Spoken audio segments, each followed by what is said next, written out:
Hello everyone. Today I'll share with you my digital story 12, reflecting on the research methods for investigating technology for language and culture learning. First, I would like to start by giving a brief talk about chapter 26, and then we will address the questions. Here, chapter 26 actually discusses how research methods in computer assisted language learning, or CALL, have evolved to explore how technology can enhance both language and culture learning. At the beginning, or early research compared traditional teachings with methods based on technology. Now, the focus is changed or shifts into how technology can support specific skills. Let's assume the acquisition of vocabulary or comprehension when it comes to the reading, and also competence. Basically, CALL research uses three main approaches. It can be quantitative, qualitative, and mixed, in which each one, for instance, quantitative methods can have or can employ test scores and also measure the outcomes. But the qualitative methods can be as observations and interview, and also it look at how learners behave and also about their experience. The last one, which is the mixed method, which combine both of these methods, and so it gives a complete understanding. Some of the examples can include multimedia aids, like annotated videos, which supports vocabulary learning in that situation. The field actually is driven by innovations, such as eye tracking tools. These tools actually are changing how we learn. The eye tracking helps us to understand where learners focus when they read or when they are doing such task. It helps us to show how they process the information in that situations. In general, it gives us unique insights into how learners read and process these informations. We have also mobile apps, which this makes learning more flexible and accessible. And digital tools, which are helping students to build cultural awareness and identity. Moving to the future of the CALL. This is actually about making the technology to be as a natural part of education. So this helps to makes it feel seamless and normal. And new goals actually will need to focus on learner identity, how they or how students see themselves as learners. So research methods must align with learning goals and also the tools available to ensure effective learning. Moving to the section of question. It is important to have a model to follow when creating new technologies. And instead of researchers just go and develop whatever they want, drawing on their actual experience. First, ADDIE stands for analysis, design, development, implementation, and finally evaluation. This model actually ensures that the design process is structured, iterative, and goal-focused. It actually provides steps that help to build on a previous experience or experience one to ensure that the final technology can meet the needs or satisfies learners' needs.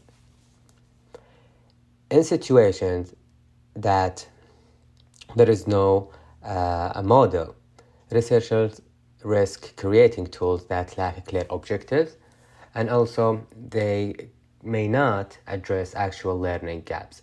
And this actually can make it more or less effectively. So here, this model actually can provide a systematic way to plan, test, and refine such tools, which make them more reliable and actually have impacts on learning. So when it comes to the types of questions that can eye tracking provide insight into, and questions based on our personal interest.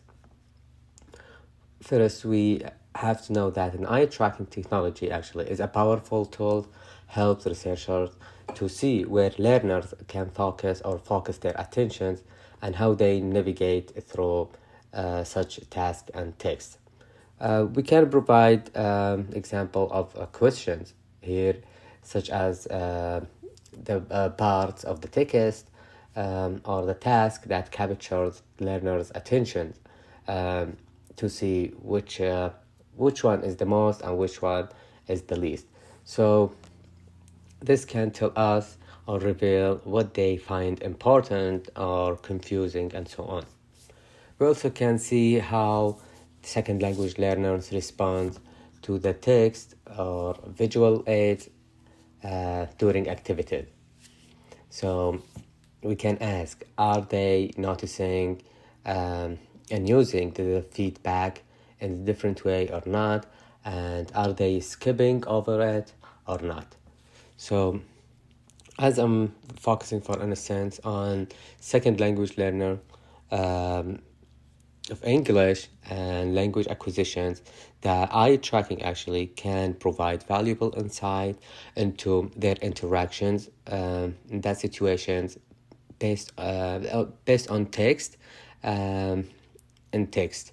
So here especially we will focus on the multimedia elements and apps involved in this scenario. So if learners spend a lot of time on certain words or section in that situation, it could mean that they are struggling with the content for that situations, and so they are trying to understand a complex concept. If it is a visual aid, let's assume that it's an image. So it seems that they may not place attention in that situation, and so this might mean the materials are not as effective and attracting to them. So overall, the eye tracking here can refine and assist us how to design and deliver learning experiences, making sure that the students can meet their needs. In conclusion, in this digital story 12, we explored how computer-assisted language learning research makes or blends technology with language and cultural learning. The methodologies here used quantitative, qualitative, and mix, in which they are used to match the goals of the research. We talked also about the models such as the ADDIE, a structure model that is important to ensure that the development of the tools and technologies here is important in order to align with the needs of the learners. And also within that field, we mentioned the role of the eye tracking that kind of provide a unique insight, as it helps us to understand what captures the attentions of the second language learners and also how they process such tasks. There is also a future direction in computer-assisted language learning, or CALL. So here the focus will be on integrating technology with education. And also there is a growing emphasis on learner identity and digital literacy and also cultural awareness. So we believe that the emergence and such innovations such as the AI can take us further and so will open up such possibilities. Thank you for your attention.